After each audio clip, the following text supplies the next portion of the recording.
여기부터 들러야 제대로 된 운을 받고 시작을 할 수가 있는 겁니다.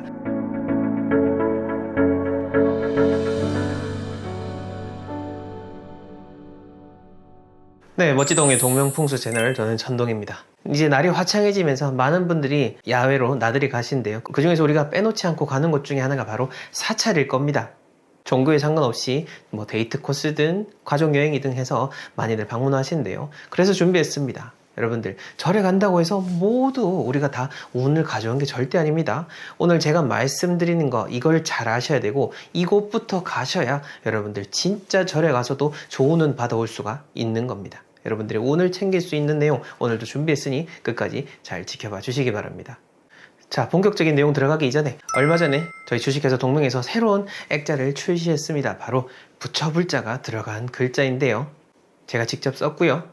사실 30년도 더 됐죠. 제가 아주 어릴 때부터 저는 절에 가고 또 수행을 하면서 그렇게 지금까지 이어오고 있는데요. 그런 마음을 담아서 제가 글자를 쓰고 의미 있는 배경으로 해서 만다라를 꾸며가지고 여러분들 집안에 도움이 될 수 있는, 삶에 도움이 될 수 있는 그런 액자가 나왔으니 관심 있으신 분들은 하단 고정 댓글에 나와 있는 링크를 참조해 보시면 되겠습니다. 자, 여러분들 절에 가셔가지고 가장 먼저 들려셔야 될 곳은요, 바로 대웅전입니다. 대웅전. 자, 이것만 보고 나가시면 안 되고요. 뒤이야기 끝까지 들으셔야 더 도움이 된다는 거 아시죠? 대웅전. 대웅전이라고도 하고 또 절마다 대적광전, 대웅보전 이렇게도 표현이 됩니다. 그게 왜 그렇게 구분이 되냐면은 사찰 같은 경우에는 그 부처님이라고 해도 다 같은 부처님이 아닙니다. 법신불, 보신불, 화신불이라고 해서 부처님의 그 성격에 따라서 부처님의 모습이 다르고 또 그 부처님의 모습이 다름에 따라서 그 전각의 이름도 달라지게 되는데요. 뭐 어쨌건 이걸 복잡하게 생각하실 필요는 없고요. 보통 대웅전이라고 해서 사찰에 가면은 가장 가운데 혹은 가장 크게 되어 있는 곳이 있을 겁니다. 그곳으로 가셔가지고 여기부터 들러야 진짜 제대로 된 운을 받고 시작을 할 수가 있는 겁니다. 자, 그게 왜 그런 원리냐라고 하냐면요. 우리 고택들 많이 가보게 되면은요. 옛날 고택들은요, 일반적으로 그 자손들이 거주하는 곳 그 위에다가 조상님에게 예를 다할 수 있는 그 사당을 모셔놓고 합니다. 지형상으로도 뭐 예를 들어서 경주 양동마을에 있는 그 송첨고택을 보게 되면은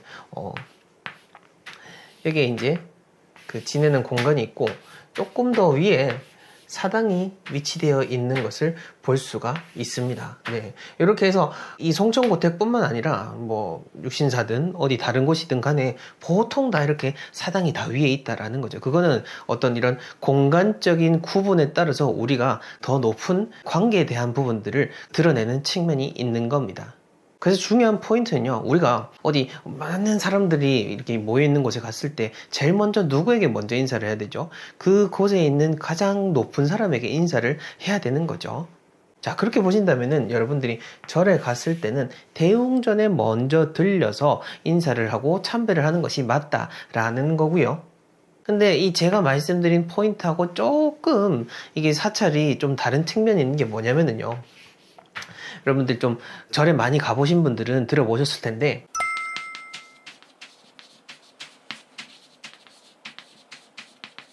삼성각 명부전이라고 해서 어떤 그 산신을 모셔놓은 자리 혹은 이제 돌아가신 분들에게 예를 다하는 그런 그 정각을 마련해 놓은 것을 볼 수가 있는데, 근데 보면은 우리나라 사찰들에서는 대웅전이 가장 중심에 있는 것은 맞습니다만은 대웅전보다 조금 더 옆으로 해서 혹은 위로 올라가가지고 이렇게 삼성각 명부전이 위치되어서 작게 있는 거를 흔히 볼 수가 있을 겁니다.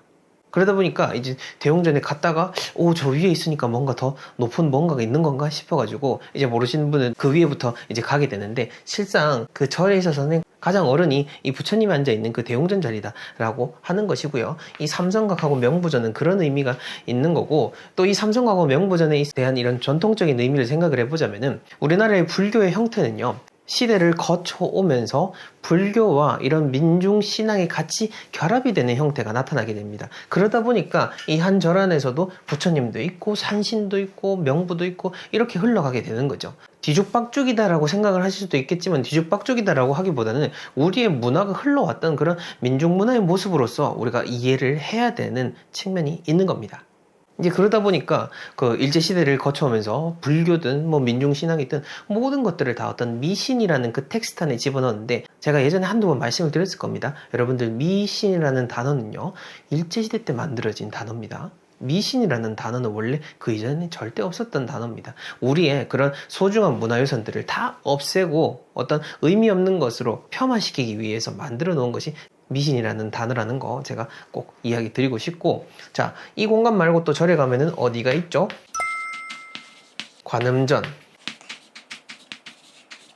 지장전이 있게 되는데, 관음전은 여러분들 잘 아시는 것처럼 관세음보살님을 모셔놓은 곳, 지장전이라고 하면 치장보살님을 모셔놓은 곳을 우리가 지칭을 합니다. 그리고 간혹 사찰에 따라서는요, 이 대용전보다도 관음전을 더 중시하거나 지장전을 더 중시하는 모습을 띠기도 합니다. 이제 뭐 그거는 그 사찰을 운영하시는 분의 특성이다라고 볼 수가 있는데, 근데 어찌됐건 간에 이 불교의 세계관 안에서는요, 관세음 보살이라고 하는 것, 보살이라고 하는 계급하고 이 부처님이라고 하는 계급 사이에서는 차이가 있는 겁니다. 네, 그러다 보니까 당연히 여기가 또 먼저다라는 것을 이야기 드릴 수가 있는 거고요. 자, 그래서 이런 측면으로서 여러분들이 그 사찰을 보더라도 그냥 이게 뭐 날도 좋고 사진도 예쁘고 하니까 그렇게 해서 끝나는 게 아니라 더 역사적인 의미도 들여다보고 그 위치에 담겨져 있는 그 미묘한 그 사찰마다의 그 특성을 느껴보는 것도 참 의미가 있을 겁니다. 저 같은 경우에는 예전에 그 소원명당이라고 해서 의미 있는 사찰들을 또 소개시켜 드리곤 했는데, 많은 분들이 질문을 주신 게 뭐냐면요, 오래된 사찰들은 다 명당이 아닌가요? 라고 하시는데요. 근데 안타깝게도요, 다 그런 것은 절대 아닙니다.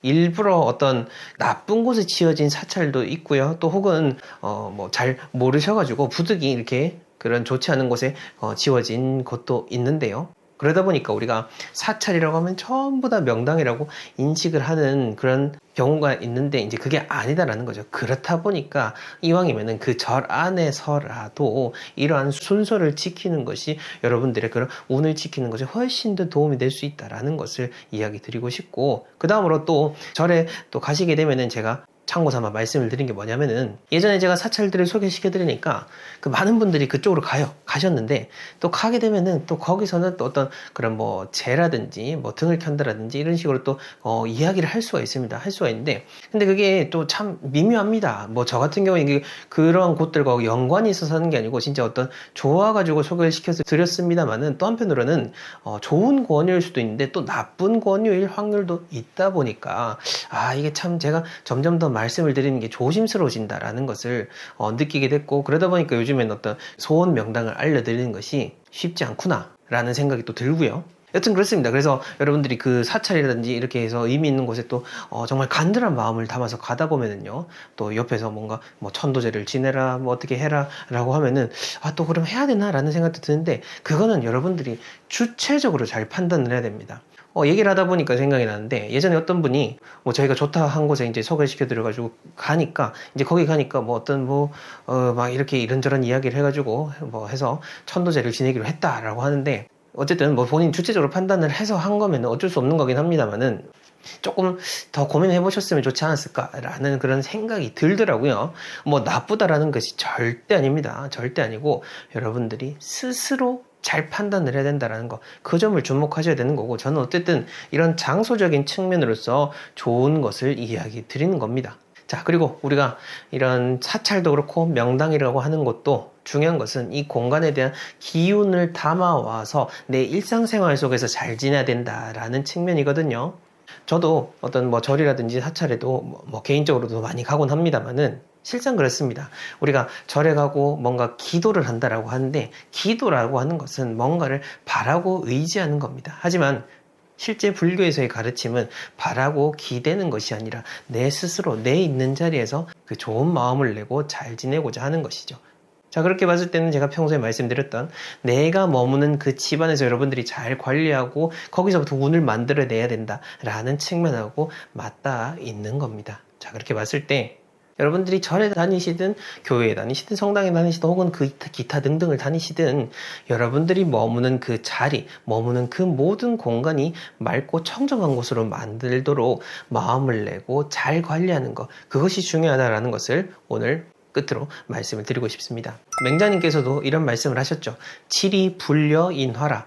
땅의 이로움, 땅의 이런 좋은 입지라고 하는 것도 결국 이런 사람들끼리 화합을 하고 잘 지내는 것만 맞지 못하다. 아무리 그 좋은 곳이라고 해도 거기서 또 뭔가 다툼이 일어나고 좋은 마음을 내지 못한다면은 온전히 그 좋은 땅의 기운을 받을 수가 없는 법입니다. 이 점을 잘 참고하셔가지고 여러분들의 운도 챙기시고 여러분들의 몸은 모든 공간을 청정하게 맑게 만들어 나가시길 바랍니다. 네, 다음에 더 의미 있는 내용으로 찾아뵙겠습니다. 감사합니다.